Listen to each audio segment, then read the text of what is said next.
อ้นกด่างหามึงบ่าวบ่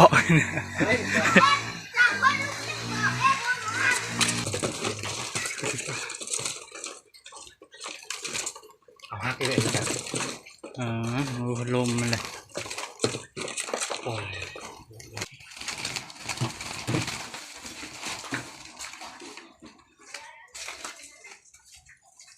สวยงาม3-4จุด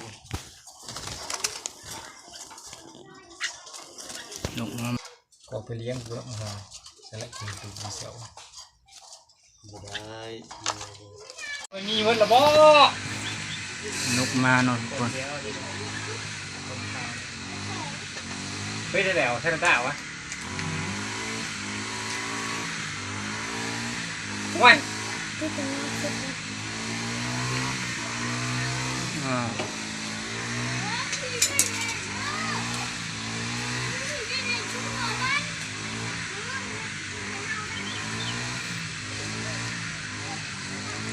มันมีประโยชน์ยังไง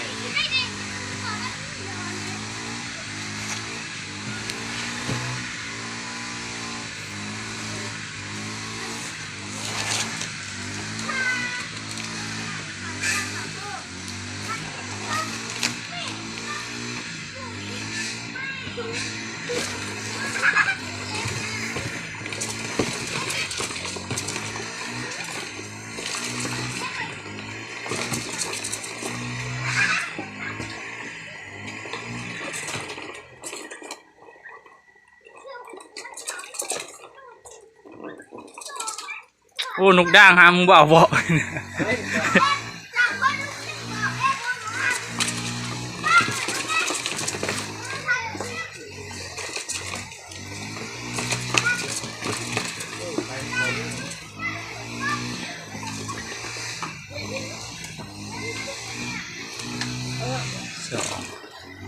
ยังไม่ได้ดูแล้วว่าดกเนี่ยมาเมื่อวานเลี้ยงในคืนหนึ่งแล้วนะเอามา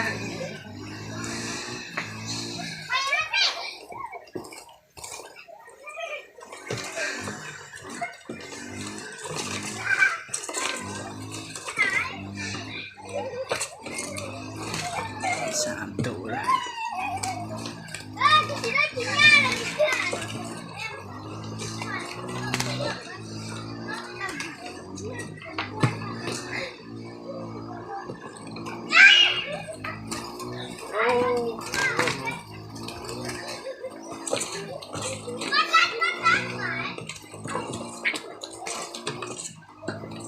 นี่เพื่อนมีตัวหนึ่งเล็บขาว เด็กขาวดูใบดิโอ้ยของแก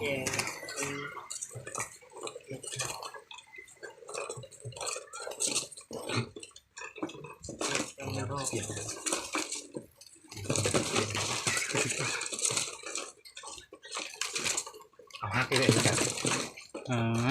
ลมมันเลยโอ้ยกระตุ้นให้พวกมันเป็นมันเป็น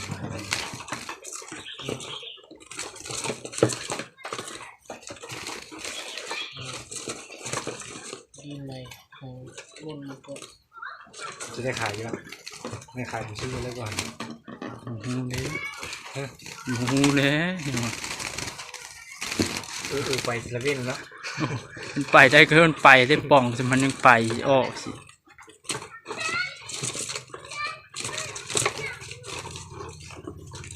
กูเห็นแล้วตัวเป็นสิบเป็นเลย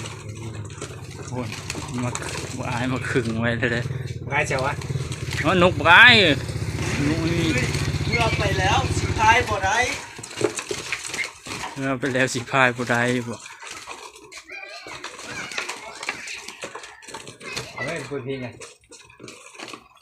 งานเท่าไรไปงานวันเกิดไทยก็เชี่ยวเลย500,000ก็ได้500,000ชดแจงเลยดิ3 แจงดิได้ไปนอนอยู่ฮ่องกงเลยชดแจง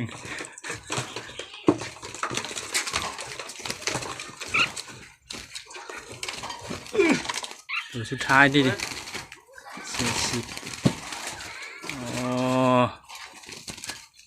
ไม่มีว่าเอาหมดเลยวะเหลือจะคงห แล้วมันสิโอนเงินให้กำลังมันไปเอาเงินเข้า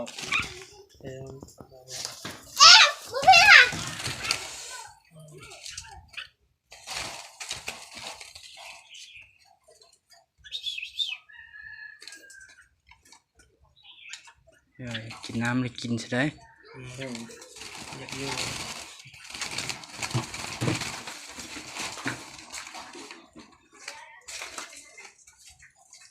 สวยงาม3-4 จุด นกมาใหม่นกมาใหม่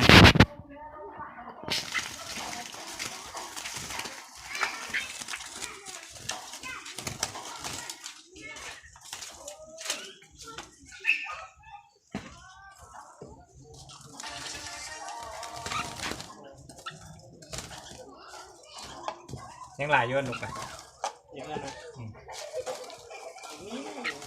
มีดงงาม โตเรียงอะไร ซื้อไปให้เขาแล้วอันนี้ซื้อสุดหานมันไปจนหมดไม่คนลืมเลย ลูกใบจักตัวลูกใบตัวหนึ่ง2 ตัว ให้ดูใบเกมแดงเล่นแดงแต่ดูใบตัวข้างหลังสีแดง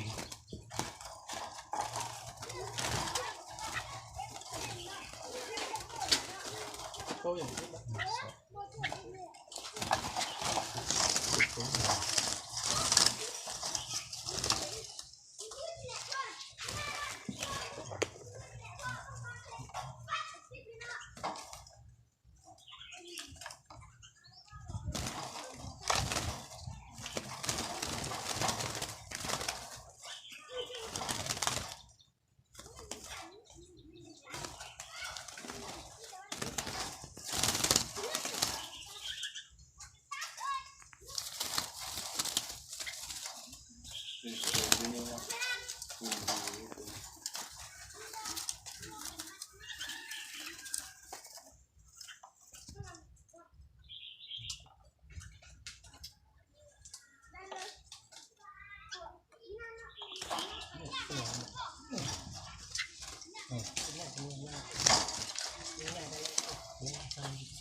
โอ้ยไปซะกันเลย3%นึงติ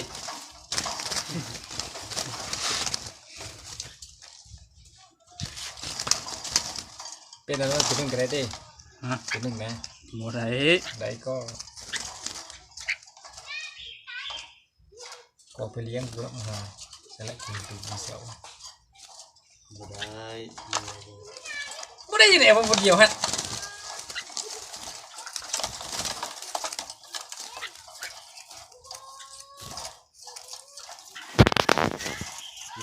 เอาตัวนี่บ่หางกุดนี่บ่ อยู่ไหน กำลังปรุงใหม่ได้หาง ดีเนี่ยใช่แล้วดีเซลนี่ เดี๋ยวของซ่องมาซ่องเบิ่งสิไป ตัวนั้นตัวนี้ตัวผู้ไอ้ตัวอะไรมันสุดอะไรมันดงเลยตัวซัดมันดง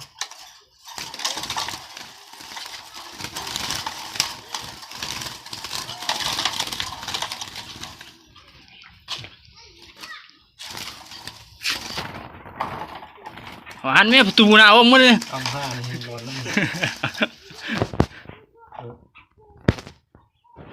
เราจำมาเชิญนี่หมดเลยกงกะ เอาหมดเลยดิ เอา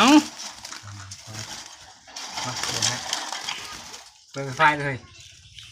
เพราะมันจะงานไรเลย เปิดกูก็บ่ได้มีเน็ตได้ เอาตัวของ เท่าไหร่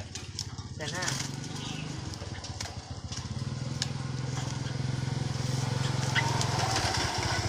ตายบ่ได้รับผิดชอบได้กรรมดีนะ นี่เลยไก่มันเทียบแล้วก็ ตาย ใช่ไหม จ็ดตัวเก้าตัวนึง เท่าไรเท่าไร ทั้งเรื่อง 07ตัว9ตัวนึง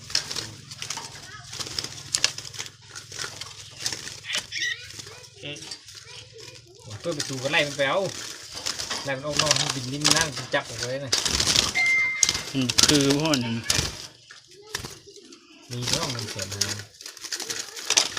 มันก็ซื้อก็ใส่เงินถูกออก เอาไว้ประตูลงยากกว่าอยู่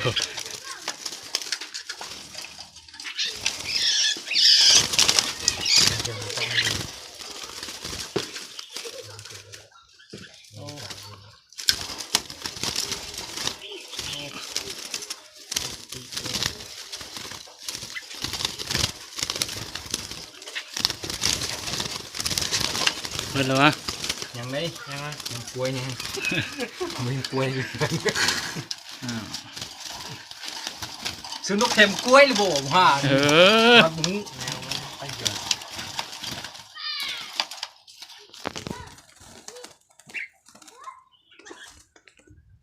ไม่ได้เงินละเพิ่งชมนี่กูหายแล้วซื้อกูนกซื้อนกเรา แล้วเขายังโอนให้นะ ธรรมดา อยู่งามอยู่ มันเลี้ยงไว้ในนี่มันมากินมากล้วยอะไรแล้วจบตอนพักที่สี่แล้วมันคุย เป็นเด็กๆลูกใบหลายมันหายขึ้นเก็บป้าดูเด่นน้อย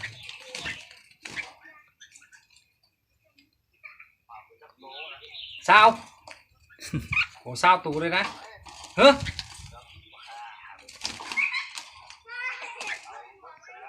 เอาก็เอามืดเอ้ย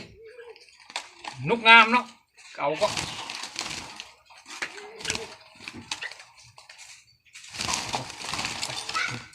มันก็เลยมันแตกที่มันติดอะไร